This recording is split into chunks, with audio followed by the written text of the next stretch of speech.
प्रतिबंधित संगठन popular front of India यानी कि पीएफआई के संबंध में आज एनआईए राष्ट्रीय जांच एजेंसी जो है कि देश भर के 4 से 5 राज्यों में छापेमारी करी है, जिसमें कि दिल्ली है, राजस्थान है, तमिलनाडु है और मुंबई है। फिलहाल हम मुंबई में हैं और मुंबई के पार्क साइड विक्रोली इलाके में हैं, जहां पर कि वाहिद शेख के घर पर ये छापा मारा जा रहा है। दरअसल यहाँ पर सुबह 5 बजे टीम आई, अंदर जाना चाह रही थी, लेकिन वाहिद शेख ने दरवाज़ा खोलने से मना कर दिया।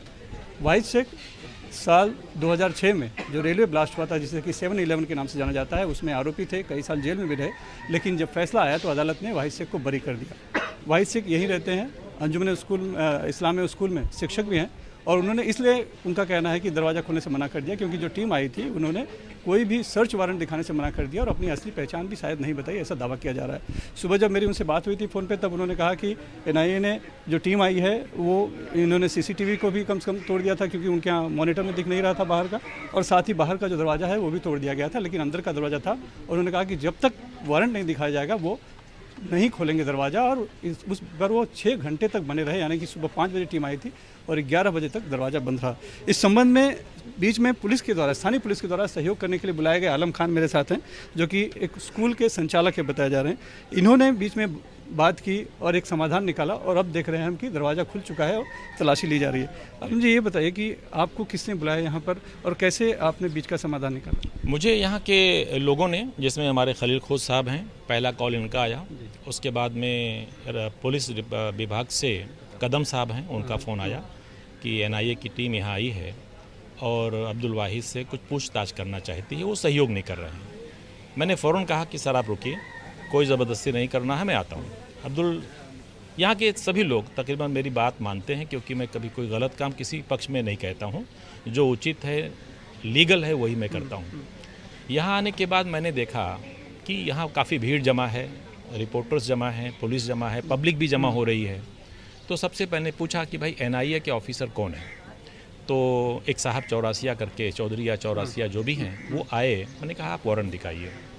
सर, उनके जो वारंट में मैंने देखा तो वो जो वारंट था वो एक फॉर्मेट था।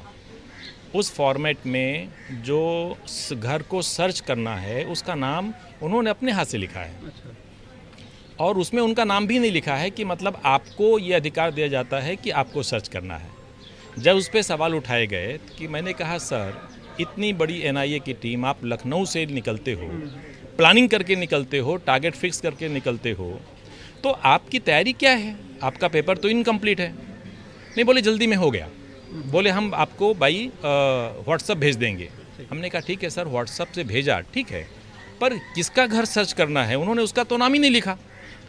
आपको कैसे मालूम पड़ा कि ये नाम अब्दुल वाहिद का यहाँ लिखना है? उसका कोई जवाब वो नहीं दे पाए। उन्होंने एक प्रस्ताव रखा मेरे सामने कि क्या हम दोबारा ऑर्डर मंगा लें? हमने कहा यस सर, आप ऑर्डर पूरी तरह मंगाइए। और अब्दुल वाहिद जो है वो कॉपरेट कर रहा है, लेकिन वो लीगल कॉपरेट करेगा, इलीगल कॉपरेट नहीं करेगा। आप पूरी तरह से पेपर से ओके करके लाइए, अपना आईडी दिखाइए, और उसके बाद में यहाँ के पुलिस, जो लोकल हमारी पाक साइड की पुलिस है, उनकी जो सहयोग से आपको जो भी सर्च करना है आप कर सकते हैं। आईडी तो उन्होंने पहले भी दिखाई होगी और नहीं, आईडी नहीं दिखाया था। आईडी नहीं दिखाया था। आईडी पुलिस वालों ने कहा कि हमको आदेश हुआ है कि इनका संरक्षण दो, हमने दिया है। आईडी उनके ना गले पे था ना कहीं पे दिखा मुझे। हमारा मेन टारगेट ये था कि आपका ऑर्डर क्या है, सर्च वारंट क्या है। सर्च वारंट इनकम्प्लीट था, और वो सर्च वारंट बाद में उन्होंने अपने हेड ऑफिस से ईमेल पर मंगाया, बाद में जाकर प्रिंट आउट निकाला। जब वो प्रिंट आउट निकाल कर लाए, जब वो अब्दुल वाहिद साहब को दिखाया गया, तो फिर उसके बाद वो तैयार हो गए, ठीक है हमारा घर आप सर्च कर सकते हैं। तो इस तरह से अब्दुल वाहिद ने जो स्टैंड लिया था वो सही स्टैंड था। कोई भी स्टैंड जो लीगल का जानकार है, कानून का जानकार है, वो यही लेगा कि भाई आप मेरे घर में सर्च करने आ रहे हो, सर्च वारंट सही लेकर आओ। तो ऐसा नहीं है कि वो जांच में सहयोग नहीं कर रहे थे इसलिए? नहीं, बिल्कुल ऐसी कोई बात नहीं है। वो जांच में सहयोग पहले भी कर रहे हैं, अभी भी कर रहे हैं, ऐसा कुछ नहीं है। वो लीगल अपना LLB भी हैं वो, और लीगल एडवाइज़र भी हैं वो। उनको जब पता है कि हमारे किसी भी घर को सर्च करने के लिए डॉक्यूमेंट ज़रूरी है, तो डॉक्यूमेंट होना चाहिए। और हमने आकर यही देखा कि डॉक्यूमेंट इनके पास इनकम्प्लीट था। तो मैंने हमारे कदम साहब, जो हमारे PSI थे, उनको भी समझाया कि सर ये गलत है, आप इनसे कहिए कि ये डॉक्यूमेंट दोबारा मंगाएं। तो उन्होंने डॉक्यूमेंट का इंतज़ाम किया, और उसको इंतज़ाम करने में तकरीबन 2 से 2.5 घंटा गया, उससे डिले हुआ है। मतलब ये पहली बार मैं देख रहा हूँ कि इतनी बड़ी टीम एनआईए की इतनी बड़ी भूल कैसे कर सकती है। कि दूसरे स्टेट में जाना है और बिना पेपर के जाना है, ये थोड़ा सा डाउटफुल था।